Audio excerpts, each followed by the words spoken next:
Life throws a lot at us, right? It's so easy to feel like you're just treading water, trying to keep your head up. But what if you had like a psychological toolkit, a set of practical instruments to help you not just survive, but actually thrive? Well, that's exactly what we're going to break down in this explainer, a powerful framework for managing your well-being. You know that feeling of being pulled in a million directions, of just running on empty? If that sounds familiar, trust me, you are not alone. But the good news is, our minds and our bodies are constantly giving us signs when things are off balance, and there are really clear ways to respond. Okay, think about your car's dashboard for a second. It's got all those lights and gauges that tell you exactly what's happening under the hood, right? Well, a retired clinical psychologist named Lane Lasater suggests that we have a very similar system built right into us. That nagging headache, the constant fatigue, that feeling of being irritable or just kind of down, these things are not random. They are signals. It's your body and your mind trying to tell you, hey, something over here needs your attention. So it's time we learned how to read our own personal instrument panel. So let's do a quick diagnostic check right now. Lasater breaks down our well-being into this really intuitive traffic light system. It's a super simple way to just assess where you, or maybe even someone you care about, might be at any given moment. First up, the green light. This is the goal, right? This is where we all want to be. You're feeling good, you're sleeping well, you've got high energy, your immune system is humming along nicely, you feel resilient, like you can handle whatever life throws at you. Basically, all systems are go. And next we have the yellow light. Now this is a clear warning sign. It can show up psychologically, as anxiety or feeling discouraged, or it can be physical, things like frequent headaches, super low energy, or catching every single cold that goes around. This is your system saying, hey, you need to pay attention. And then there's the red light. This is what happens when those yellow light warnings have become chronic. Now we're talking about burnout, insomnia, maybe moderate to severe depression or anxiety, or even chronic physical conditions. This is a critical signal that you need to take immediate action. So, okay, recognizing the warning light is step one. Huge step. But what's step two? I mean, if your car's dashboard is flashing yellow or red, you need the repair manual, right? You got to know which levers to pull to get things running smoothly again. And that's exactly what this is. The well-being formula is your repair manual. It's the checklist, the actionable guide for what to do when your personal instrument panel starts flashing a warning. It's the practical how-to for getting yourself back to green.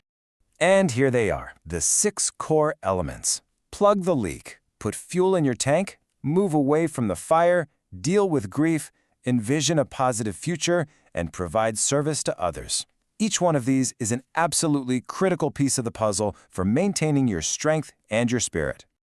Okay, so we've got the list. Now let's roll up our sleeves and break down what each of these 6 steps really means and how you can actually start putting them into action in your own life.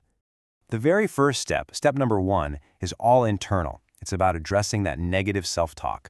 Just think about it for a sec. If your tank has a leak, it doesn't matter how much good stuff you try to pour in, you're always just going to end up empty. And that leak, that's your internal dialogue. Listen to this, because it really hits the nail on the head. Your internal monologue sets the entire tone for everything. If you're constantly criticizing yourself, you're just creating negative feelings and basically sabotaging your own well-being before your day has even really started.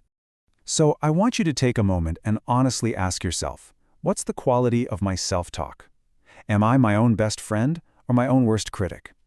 Just recognizing that pattern is the first, incredibly powerful step toward changing it for good.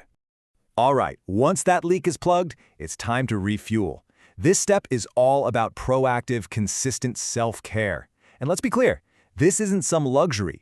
It's the essential fuel that every single one of us needs to operate effectively. This here is the core of that fuel. So ask yourself, are you getting enough rest? Are you eating well and moving your body? Do you feel like you belong somewhere? Are you making time for things that feel meaningful and also just for plain old fun? If any of these are missing, you've got a really clear blueprint for where to start. Step 3 is about your environment. You can have the best self-talk and self-care routines in the world, but if you're standing in a fire, you're going to get burned. It's that simple. This means actively moving away from negative people, toxic environments, and destructive behaviors. But look, making a big change, like leaving a bad situation, isn't a single event. It's a whole process, and this slide shows you those stages. It all starts with just recognizing the need for change, and then making a firm decision. Even just deciding to change can make you feel better instantly, because you're taking back control. Life inevitably brings loss, and believe me, unprocessed grief can be a massive, massive drain on our well-being. This step is all about acknowledging that we have to actively deal with our grief if we want to move forward in a healthy way. And here are some real concrete ways to do that. Notice that none of these involves sucking it up or just ignoring your feelings. It's the opposite. It's about expressing them, talking, writing, crying, and connecting with other people who get it, all while making sure you're still taking care of your basic needs. You know, having a sense of direction is a fundamental human need. This step is about having clear, updated goals. Without a destination in mind, it's just so easy to feel adrift and lose all your motivation. Goals give us that vital sense of purpose that pulls us forward. And the framework suggests a really balanced approach. A weekly to-do list keeps you organized in the here and now. Then have 2 medium-term goals to keep you moving forward over the next few months. And finally, 1 long-term goal that acts as that bigger guiding star on the horizon. And finally, we have the 6th step, and this one is so important. Once your own life is in a bit better order, you have the capacity to give back. And providing service to others, wow, it has this powerful dual benefit. It takes the focus off our own problems, and it lets us see the positive impact we can actually have on the world. So, when you put it all together, that instrument panel and the well-being formula, what you have is a comprehensive system for taking control. It's all about being proactive, and the source material puts it perfectly with this really powerful metaphor. This is the bottom line, folks. Pay now or pay later with interest. You can choose to pay attention to those yellow lights now, addressing the small issues before they become huge, or you can wait until they become red light emergencies, which will cost you so much more in time, energy, and health down the line. The interest is steep. So, I'll leave you with this question. Take a quiet moment today, do a quick diagnostic. What is your personal instrument panel telling you? Is it green, yellow, or red? And based on that answer, which of those 6 steps in the formula needs your attention first?